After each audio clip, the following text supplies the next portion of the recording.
Good morning. Welcome to Walking Boxing. It is Friday, May the 16th, 2025. And yes, another beautiful day here in the Masson Range. You can see a little bit there. Just fantastic. A little chilly, but the sun's out and in for another fantastic day. It's just, what are we? About 2 weeks out or 2 or 3 weeks out from winter, and it is just absolutely stunning. The weather has been fantastic this year. Having said that, we still need a little bit of rain, don't we? But anyway, let's get on with it. On this day in boxing history, in 1975, the legendary Muhammad Ali, the greatest, knocked out Ron Lyle in the 11th round to defend his WBC heavyweight title. Where was that? Las Vegas. That was Ali over Ron Lyle. In 1977, in another epic win for the greatest, Muhammad Ali. This time he actually beat Alfredo Evangelista on points. That fight took place in Landover, Maryland. It's very rare we get sort of two from the same fighter on the same sort of day, isn't it? But in 1998, Eric Morales knocked out Jose Luis Bueno in the second round to defend his WBC Super Bantamweight title. That was in Indio, California. In 2015, a little dog over there. Let's see if he wants to cause something here off his lead. This is never good. Morning. No, very well behaved little puppy. He's off the lead, but he's just wandering along with his owner. All right, Roman Chocolatito Gonzalez knocked out Mexico's, come here man, Edgar Sosa in the second round in Inglewood, California for the WBC flyweight title. I understand sometimes it's like dogs are very well behaved and obedient and everything else, but I'm not so sure you should be walking around neighbourhoods with no lead whatsoever. Anyway, because Neil doesn't give a toss either. He just walks around and does his thing and doesn't, well, he's probably you'll probably describe him as a bit of an ignorant little shit actually, because he's not social at all. Lots of dogs come to him and he gives them absolutely nothing, but I've still got him on a lead. So anyway, each to their own. All right, so a little bit of I won't say it's a fallout, just a more of a feedback, I suppose, of the Sam Goodman Caesar Bucker card from Wednesday night. And it was interesting to read an article yesterday. I was just sort of breezing through the papers and read that Sam Goodman, it looks like his fights, by the way, in Las Vegas are off. Those two cuts that he's got over his eyes will probably keep him out of the Tim Tszyu Fundora undercard, or Pacquiao Barrios undercard, if you want to go a bit further. But he did say he'd actually resorted to stealing dog food from Coles just to make ends meet. I mean, this is the thing, we don't realise sometimes, not that I condone stealing from supermarkets, by the way, although they do make a lot of money, but I don't condone it. But it just goes to show that everyone who sees these fighters all think they're all making millions of dollars, and some of them do. Some of them make a lot of money at the top level. And Sam himself was in line for a $1 million payday before it in a way. And isn't it amazing that he went from, because he bought his own home, or put a deposit down on his own home, and just like that, with a click of the fingers or a snap of a punch in the eye twice, that he lost $1 million payday and went from sort of having being set up for a really nice life and owning his own house and all that sort of stuff, which is obviously what most people aspire to do in their lives. And he went from that to stealing dog food at a supermarket just to help ends meet. And as I said, like, we sometimes don't realise that, well, I know I understand, but I know a lot of fans don't realise that there's training expenses, there's living expenses, all that sort of stuff. And when they're not training or fighting, they're just training. Obviously, there's no income coming in, there's no job. A lot of them have sponsors and all that sort of stuff that will help, but it's bloody tough. And I suppose that just sort of really brings to light in this situation with Sam Goodman, that he went from owning his own home outright to struggling to make ends meet and having his home in danger of being taken away from him. So maybe we just got to think a little bit about that when we start laying the boots into some fighters, especially Sam Newman, who's been accused left, right and centre of deliberately pulling out of the Inoue fight. And I can tell you that is certainly not the case. It sort of gets me a little bit bent out of shape when I hear people say that, or read people writing that he deliberately pulled out the Inoue fight. And again, I'll reiterate, I know I've said on here a few times, just because some people don't think a particular fighter has a chance against another fighter doesn't mean that that fighter doesn't want the fight. Sam Goodman, like thousands or hundreds or whatever it is of other fighters around the world who get up every day and just dedicate their whole lives to this sport. They train 3 times a day. They're watching their weight. They're foregoing the family holidays and family catch-ups and all those great times a year that we take for granted. They miss out on that. So when the opportunity comes up to get $1 million payday, they're taking it. I just think, especially Aussies, by the way, Aussies would never turn down a fight. We see that in the history with Jeff Horn beating Manny Pacquiao and Liam Paro beating Subriel Matias and Kambosos beating Lopez, and go back to the days when Famechon beat Legra and Rose beat Harada. I mean, Harding beat Andries. They weren't supposed to win those fights. Do you reckon they would have thought back then, oh, geez, well, we are the heavy underdog and this guy's supposed to be pretty good, and so maybe I'll just stay here in Australia and, beat up on the locals? No. It's such a tough sport that you've got to take your chance. And these guys have a different mentality, by the way. They don't think like you and I. Sam Goodman would not hesitate for a second. If they were, in a way, called and said, hey, the date with MJ in September's fallen over, do you want the date? He would be there in 2 seconds, I guarantee you. So anyway, but I just thought it was interesting. And as for Sam Goodman, I mean, the questions come up, what does he do now? Because Inoue has 3 fights lined up with MJ September. Nick Ball looks like at the end of the year, and then hopefully it might be Nakatani in May next year. I think they've sort of tentatively agreed to May 2026. So they've got to keep winning though, and there's I'm not sure how many fights Nakatani will have, but you would expect he would have at least 2. He's got a fight coming up, hasn't he? So he'll have at least 1 more, if not 2. So. So where does Sam Goodman go after this one? I would think, look, it's a difficult one for Sam because he's probably thinking, well, I'm ranked number 1 by a couple of organisations. Maybe I've just got to play it safe, which he has sort of done so far. He has a little bit with those rankings.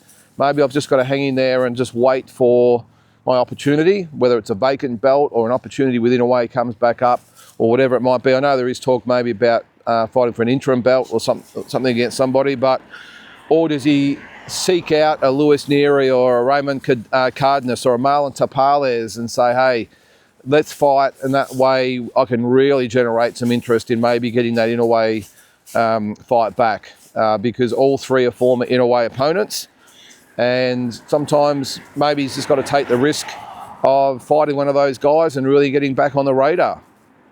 So we will see. The big problem, of course, are those eyes. I know one of those cuts on the weekend was by an accidental headbutt, but geez, he has been open up a fair bit. And you just got to wonder, can he get through training camps? Can he get through fights? Look, the other night he was not in any danger of getting stopped. But in the lead up to a fight, as we've seen, it can actually be catastrophic and cause those fights to be cancelled. So some interesting decisions to be made for Sam Goodman. He is in the box seat, but it's going to be intriguing, especially as I said with Inoue with 3 fights lined up, where he actually goes and which direction No Limit take him. Some other fighters on that card, by the way. So where do they go now? And I did see, I mentioned the other day that Harry Garside, he is sort of seeking more the upper echelon. I think he's after a fight with someone like a Liam Wilson. Of course, there's the talk with maybe fighting the winner of Billy Poking Horn and Ahmed Reda. Ahmed Reda, as I said, I don't think he's anywhere near a fight with Harry Garside. And look, let's face it, the only reason we're talking about him because he's just been a big mouth at the press conferences and the weigh-ins and all that sort of stuff and in the media. I don't think it's realistic at all that is in the frame to fight someone like Harry Garside. Billy Polkinghorne, I will give Ahmed Redder credit, by the way, for actually taking on Billy Polkinghorne, because he's actually serious about what he says about wanting to fight those good guys, but I don't think he gets past Billy Polkinghorne. From what I seen the other night, I think I said before the fight, I thought that maybe Billy Polkinghorne might be, I definitely think he's too good for Ahmed Redder, but could actually spoil the party for Harry Garside. From what I saw the other night, if I'm being honest, I think Harry Garside wins that fight quite comfortably. He is a very, very good talent, and I know the inevitable questions come up about his power and his strength and all that sort of stuff. The way he fights, I really don't think it matters. I think this comes down to Harry deciding whether he's all in or he's all out. Now, no doubt, I think 140 would be the better division for him, because he can maybe beef up a little bit. Doesn't matter what weight he goes to and how much strength and conditioning he does, he probably will never be a big puncher, and that's fine. Look at some of the best fighters out there that we've had. I mean, I know these are at a lot higher level, but someone like a Vasily Lomachenko, he wasn't a big puncher, but just a brilliant volume puncher. He had brilliant timing, precise punches, brilliant footwork. Now, I know he's a level or a couple of levels above Harry, but I just think that a similar sort of scenario applies to Harry, where I think he can go through the ranks no problem without having that big punch. And look, to be honest with you, George Kambosos is not a big puncher, Liam Paro is not a big puncher, and both of those guys have won world titles and upset some of the best fighters in the world. So I'm not that stressed about Harry's perceived lack of power. I think he's a sensational talent, and I think if he puts his heart and soul into boxing, I've just got to get across this road here. Come on, buddy. Yeah, okay, we'll stop him. Speed up there, buddy. This way, mate. Just decides to cross the road just when he feels like. Anyway, but yeah, look, I think he can do some good things, Harry, and I'm not concerned at all about his lack of power. Look, he could quite easily go through his career with a 25% knockout rate or whatever it might be. It doesn't mean he can't win some of those big fights, because he's got the stamina, the endurance, the IQ, more importantly, to get through 10 and 12 round fights, no problem. He's a very, very fit athlete, and I love the way he throws 4, 5, 6 punches at a row, so I'm not worried about that at all.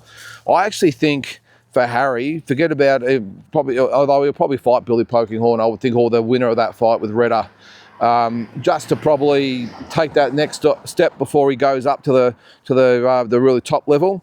And I actually would love to see him fight Liam Wilson. I think that is a great fight. Now, I understand that Liam Wilson's probably not interested in fighting Harry Garside because he's got bigger things happening. He's looking at world title shots, as he should. He's at that stage of his career. He's had 2 shots, 100%.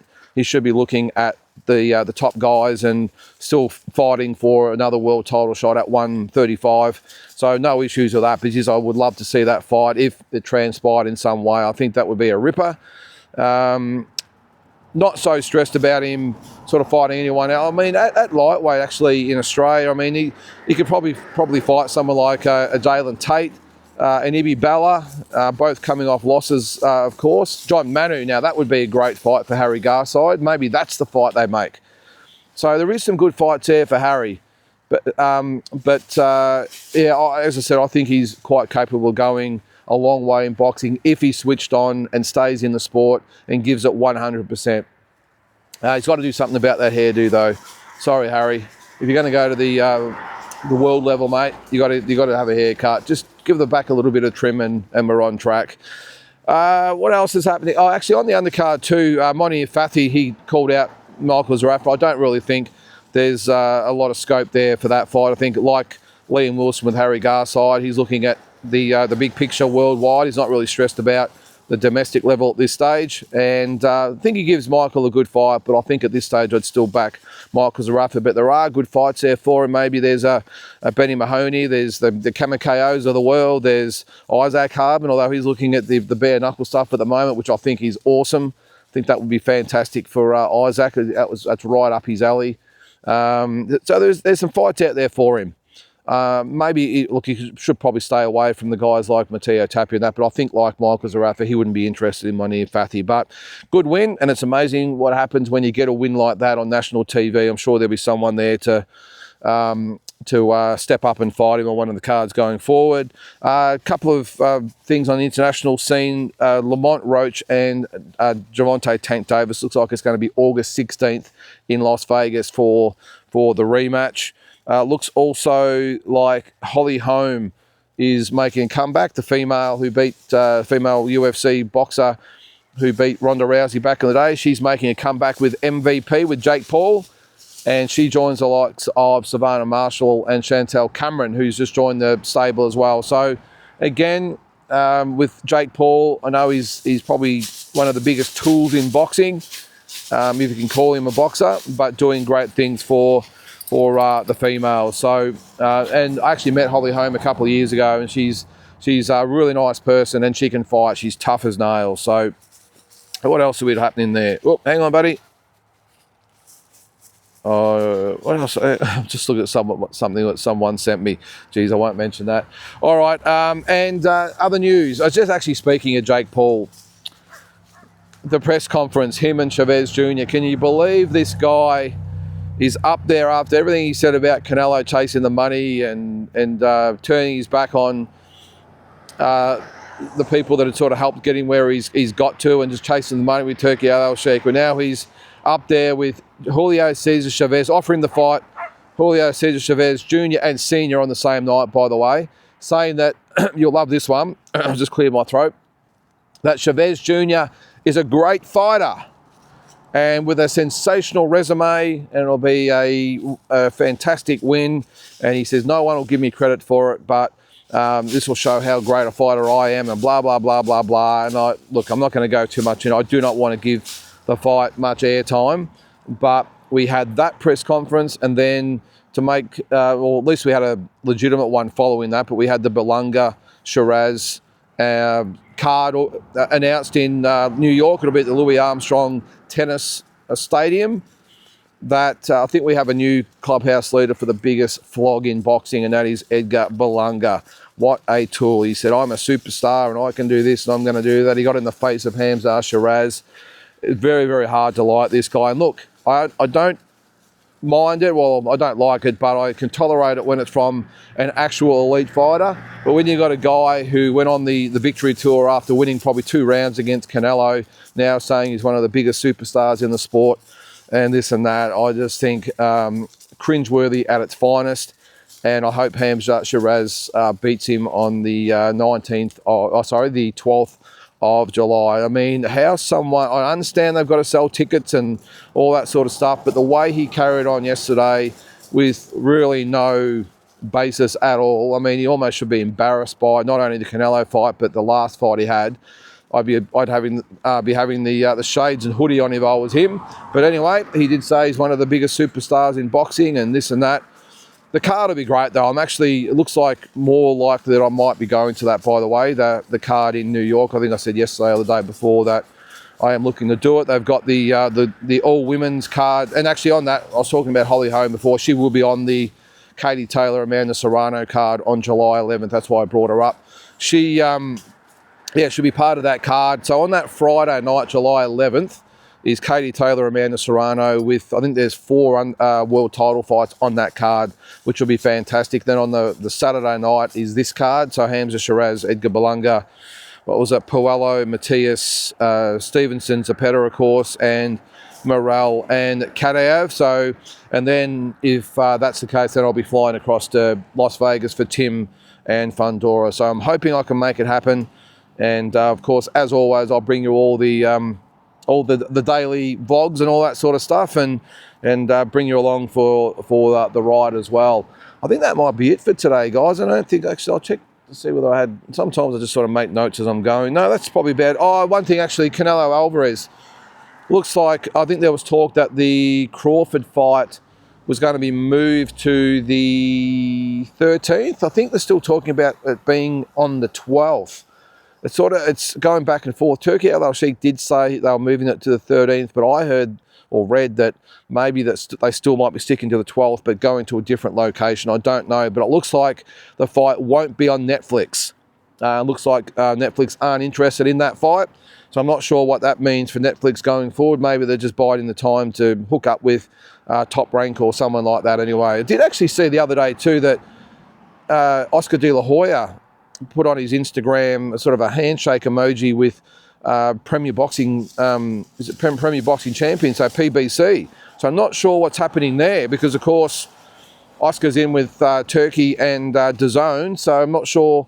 Nothing's really been said about that, but I'll keep an eye on that, and we might have a chat about that if he jumps ship as well. And I think that might happen at some stage. Him and Eddie, my gut feeling says they're going to jump off the Turkey train very soon and just go back to doing their own thing. They've made a lot of money working with him. But I think Turkey's sort of shown where he's looking to go with Dana and the other stuff that he's doing. So, I said the other day, I think it's a good thing. I think Eddie and I've just got Canelo on my mind there. Eddie and Oscar could do great things either individually or together. So, still some very interesting times to come in boxing, especially with Bob Arum and Top Rank's announcement coming soon about what they're going to do with their organisation and the broadcasting rights and all that sort of stuff. And then, of course, we've got the TKO boxing with its official launch with the Canelo and Crawford fight as well. So very interesting times coming up, I would think. But, guys, that is going to do it on this Friday. Have a great day. We'll catch you tomorrow.